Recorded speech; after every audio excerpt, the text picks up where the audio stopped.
and we ain't gonna bust no moves, nigga, but you know, nigga drill something for you, Cuddy or something. You know what I mean? You got a problem with a nigga. Let's check in though. Get into the story.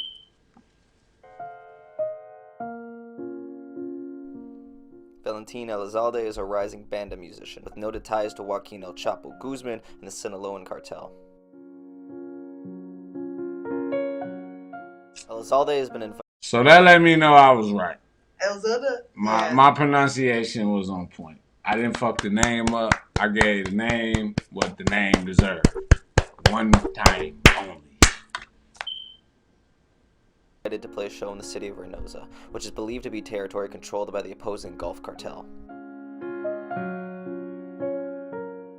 He's reportedly given a note during the beginning of his performance, reminding him of the condition that he must not play his song A Mi Enemigos, to my enemies, as it was considered an offense to the local Gulf cartel members.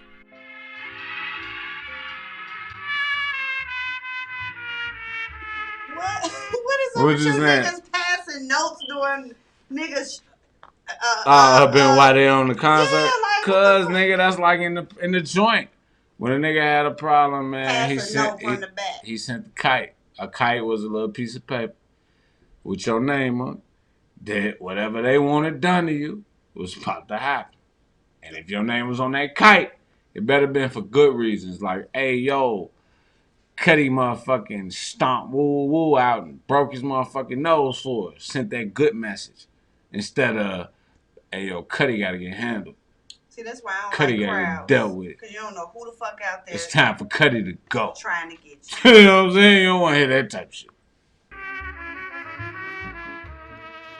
Elizalde would ignore these warnings and both start and close the show with that very song.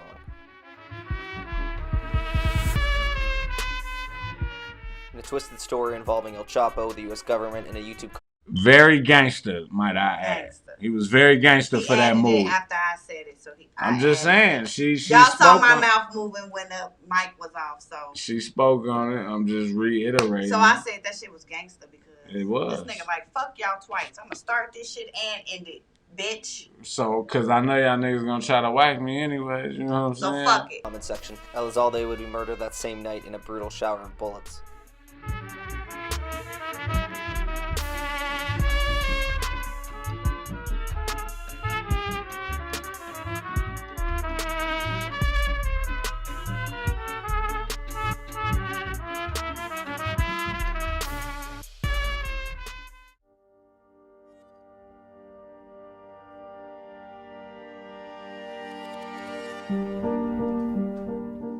Valentin Elizalde was born on February 1st, 1979, in a small village named Jitonhueca in the state of Sonora, Mexico.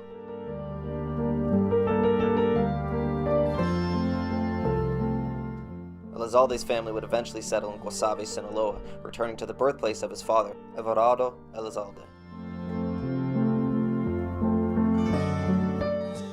Lalo Elizalde was a widely known singer, with over 58 albums recorded during his 30-year career. He was known as El Gallo, or the Rooster, because of the powerful and brave tone of his singing voice.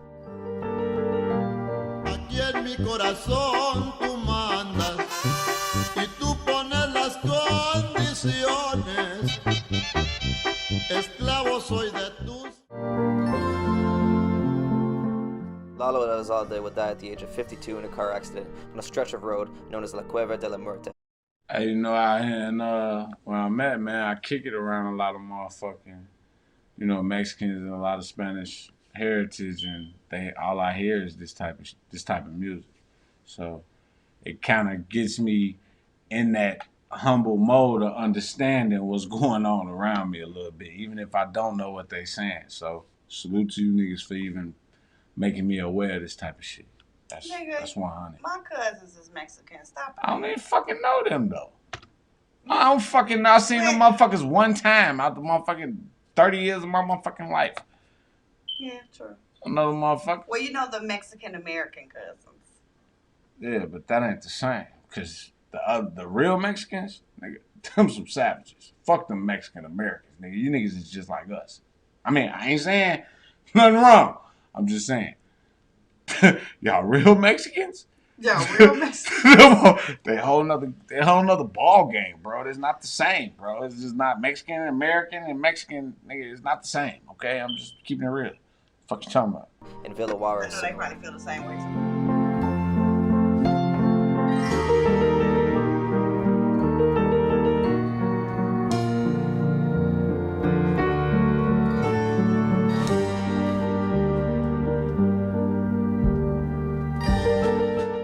Through Lalo Elizalde's death, he would inspire his sons to perform music, with both Jesus and Valentin becoming established recording artists.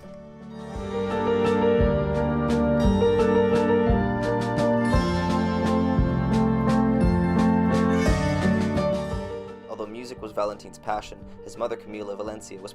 Both of his sons, I'm going to rewind that a couple seconds real quick, but both of his sons made it. This the type of shit make niggas hate you, bro. It's the type of shit that make niggas want to put you on a platter because you got so much talent. It's spilled over. It didn't help them. It helped yours. Shit crazy. Niggas be hating on us, cuz.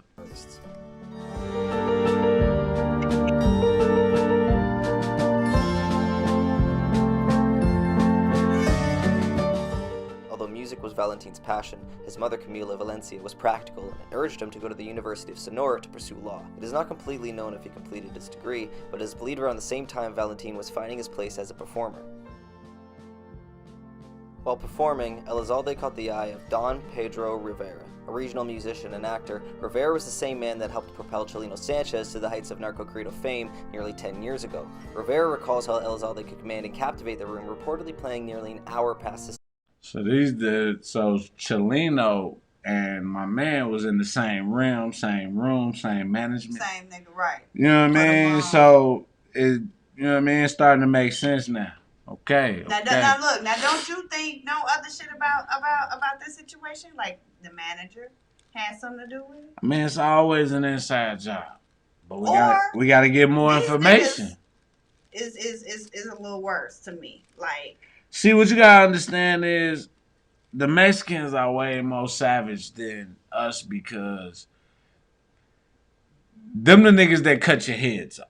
You used to think it was the white people that cut your head. No, them the niggas that eat your brains. Them niggas that eat them little cannibals, nigga. The Mexicans, they chop you up. They wake you up to a riddle of bullets. You know what I mean? Get shot in your fucking face. Chop all your body parts up. Goddamn it, and mail them back and have them sitting on the porch for mommy. Right. So she know to tread lightly for the rest of her motherfucking life. You know what I'm saying? Crazy shit like that. So niggas don't do that type of shit. White people, Americans don't do that type of shit. Yeah. You got some, but they usually outsiders coming in. Or just some deranged, off genetic type bullshit going on. Scheduled time. Elizalde would begin recording music in 1998 with his debut album Regresan los Mafiosos, The Mafia's Return, released in 1999. Unlike many of his contemporaries, Elizalde would take time releasing his music in his early years, releasing roughly a record a year, eventually only 8 of his 14 while he was living. Valentin Elizalde, esto se llama Mi Virgencita. Siento que voy al cielo. Puedo decir que miro lo más hermoso del mundo entero.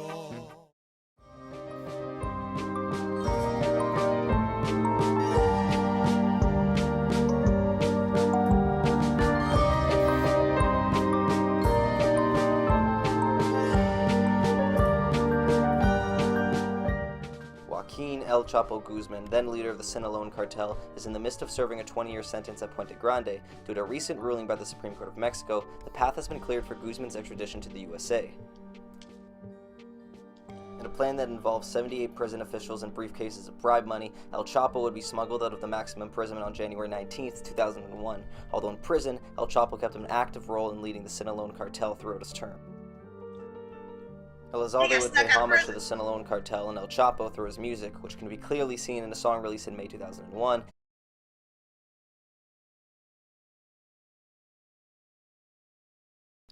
This is what I want y'all to understand. Ain't no black folks risking their life to sneak no nigga out of prison. It's just not happening. So you got to give these niggas some respect because, nigga, they stick together and they go get theirs. That's from crazy. prison, my nigga.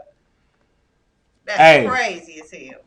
Hey, I got nothing but respect for you niggas. Cause you niggas not only are smart, you're under fucking rated. They try to say all this bullshit about, oh, all they can do is lawn services and drywall. Nigga, get the fuck out of here, nigga. They work, nigga. Stop. Don't play yourself, nigga. That's all I can fucking tell you, clown. El escaped El Chapo. Pues con la fuga del Chapo, muchos morirán de susto, y los que lo traicionaron ya no dormirán. Will no longer sleep. Just the elaborateness. Just the elaborateness of how it took place. Sliding them out through the motherfucking clothes, nigga. I mean, my niggas was building tunnels, my nigga. My nigga had an underground. He had one of them duck gold motherfucking banks in the bottom of his shit, nigga. He go jump in a pot of gold, nigga. Stop playing, man. DuckTales. Y'all remember that shit?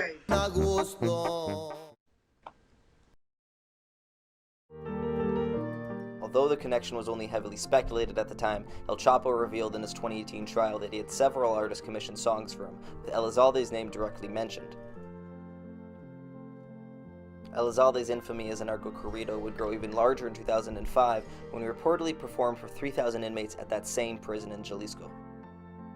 According to the Guadalajara newspaper Mural, the convicts at Puente Grande sang along to Elizalde's song Clave Bravada, Secret Code, a song celebrating Guzman's exploits.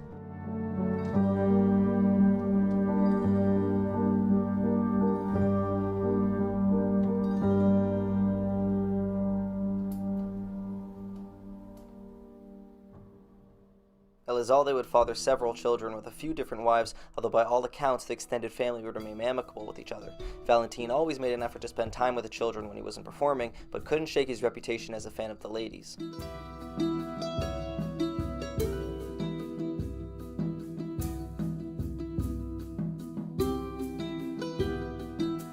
On April 16, 2006, Elizalde would release his last album while living, Vencedor, distributed by Universal Music Latino. Elizalde continued to sing about themes of love, triumph, and the always popular Mexican gang world.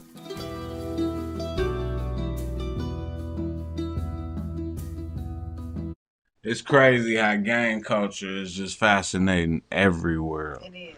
Every world, gang culture is at its utmost high right now. The drill scene, rap and war, street violence, it all revolves around gang banging and cane slanging. I'm telling you, man.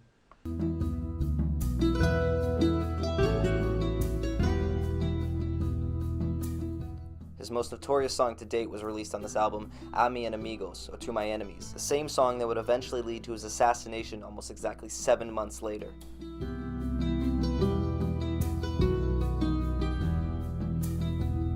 It's always a diss. Even in y'all world, my nigga, it's always a diss song that get a nigga pop. Right. That shit crazy, my nigga. Comment down below if it's the same struggle, like in your area, if it's the same struggle as it is in the urban area when it comes to the music. Different language. You know what I mean? Just tell me. Shit. Different language, I understand. But is it the same toilet that need to be flushed, my nigga? Tell me. You know what I'm saying? For sure.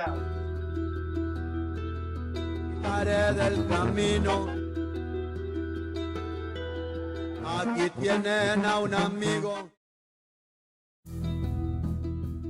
It was widely understood that the song was commissioned for El Chapo, the leader of the Sinaloan cartel, and was interpreted by enemy cartels as a direct threat.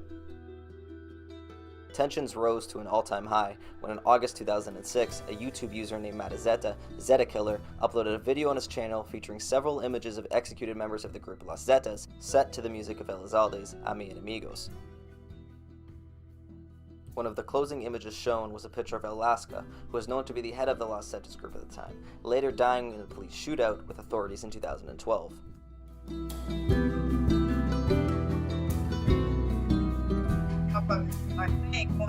And my nigga, look, Americans, they give the fuck up. A lot of them die.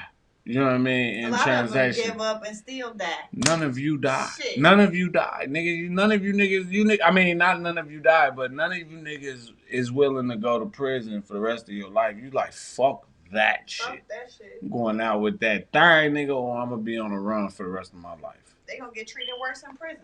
Yeah, nigga. I wonder how Chapo being treated right now, knowing he didn't escape once. I mean, is he getting that special love that you know he should be getting because he that real nigga? Why I thought he was dead?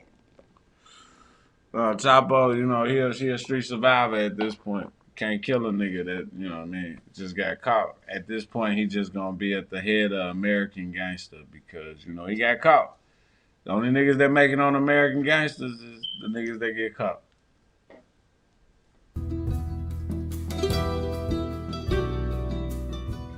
The Los Zetas were formed as a response to the Mexican government attempting to stifle the smuggling activities of the Gulf Cartel in the late 90s. Then leader of the Gulf Cartel, Ociel Cardenas Guillen, used his military connections to press for the best men possible to assist the cartel's operation.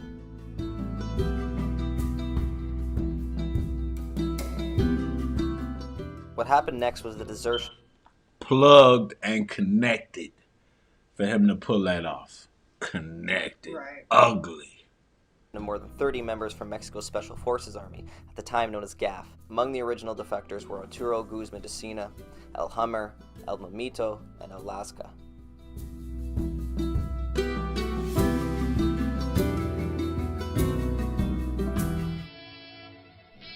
All members of GAF had elite paramilitary training, with direct assistance provided by groups like the Israeli Defense Forces, the American Green Berets, and the French GIGN. When the cartel offered salaries much higher than those paid by the Mexican army, Las Zetas members deserted GAF and quickly became the private mercenary army to the Gulf Cartel.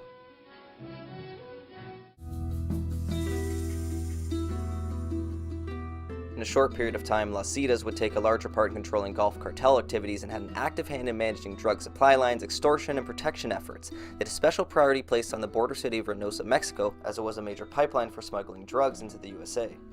The comment section on Elizalde's video would become a battleground for cartel members, with the Gulf and Sinaloan cartel trading insults back and forth. Threats included comments such as "videos like this cause the death of Chapitos," a term used to describe El Chapo's followers.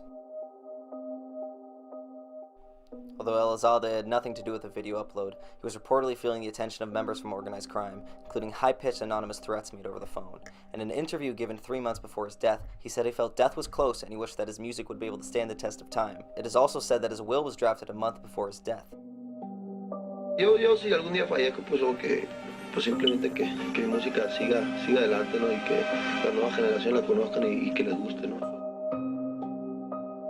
I don't want to know how that shit feels. I don't give a Death fuck. creeping. Yeah, niggas can feel that shit. That Shit intuition. creeping up on your ass. Boy, that I feel intuition. like I'm gonna die next week. Like, I gotta do my will. who the fuck feels like that? If you ain't on no bullshit, you don't feel like that. That's fucked up, Unless you man. feeling sick I mean, or some you shit. just been living that life where you been dead niggas and you just know, you know I what feel I like mean? I'm gonna die. Any moment, Next man. month. The way I'm rolling, the way I'm patrolling, I could die.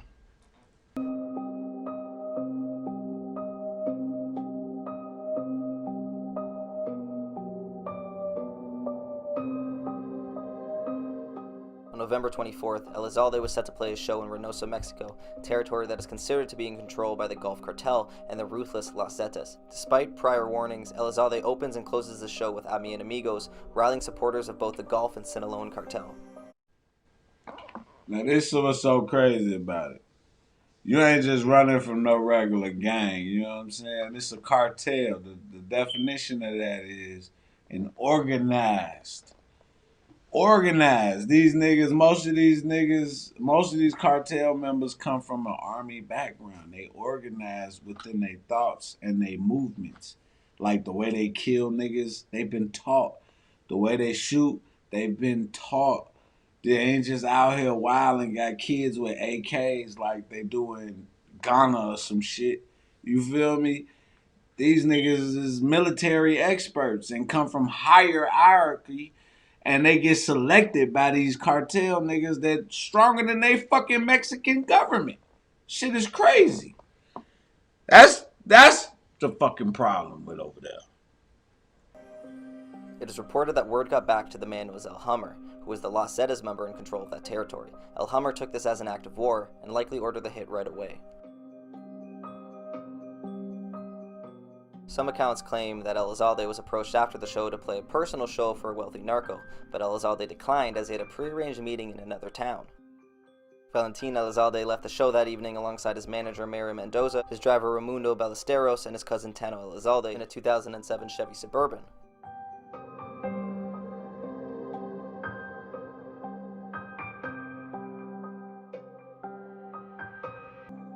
All men inside the car would lose their life, with the miraculous exception being Tano Elizalde, who somehow survived the incident. Valentin would be yet another member added to the infamous 27. This nigga survived he survived that shit. Get Nigga, where the rewind it a little bit. Nah, you do it, cause you know I don't fuck with your shit.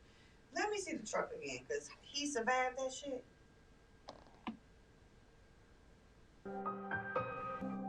All men inside the car. Okay. Damn. They definitely wanted y'all niggas in there dead.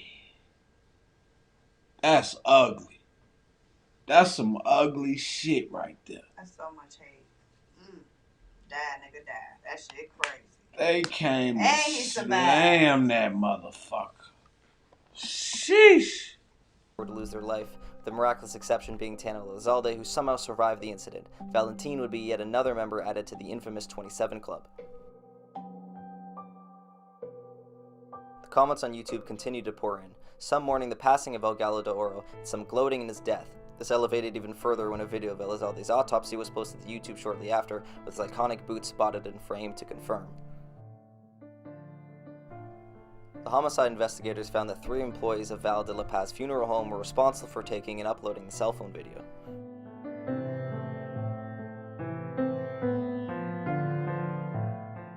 The hit is believed to be ordered by El Hummer but carried out by a Los Zetas member known as Flanders 1. By November 27th, YouTube had removed all of the mentioned videos from YouTube, wiping away the comments forever. However, it seemed that Elizalde's death sparked a massive interest in his music. Elizalde's greatest successes would come after his death, when his previously released album Vencedor became a #1 Latin Billboard hit, charting for 63 weeks after his passing. He would have 16 more appearances in the top 100, drawn from his live, original, and compilation album. He was also nominated for a Grammy in 2008 for his posthumous release, Lobo Domesticado. Elizalde's place as a narco-corrido legend was forever cemented after his murder, but also served as a reminder of the danger that surrounded the cartel. His ex-wife Bianca was later murdered in 2016 in a point-blank execution-style murder. Elizalde's daughter was with her at the time, but remained unharmed.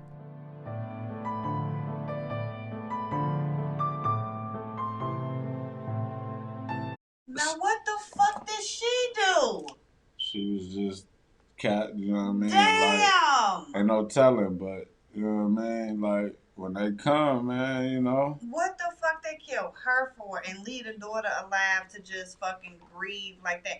Then going That's back how they to the want fact, your. That's how they rather your family grow up. Your daughter end up a little slut on the streets, taken care of, some foster home, hey, being raped, turned her out. That's what they want. That's what they want. Instead of killing her, y'all can just sit back and watch her grow.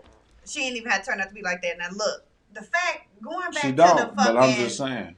Funeral home people, I don't even understand how they was fucking bold enough to post that shit, dealing with some cartel niggas like this. Like, you wasn't gonna get killed for posting this nigga body. Nigga, it was the cartel that went in there and took the fucking photos. They said it was nigga. funeral people. Yeah, but don't try to change their story. I'm just saying. They said it, I'm going off their story. They sent them pictures to them niggas because they wanted to put that shit on blast, nigga. Ain't no nigga he fuck with wanted that to happen. It was just the cartel. They should have been scared to do that shit. I wouldn't have been like, fuck y'all, I ain't doing that shit.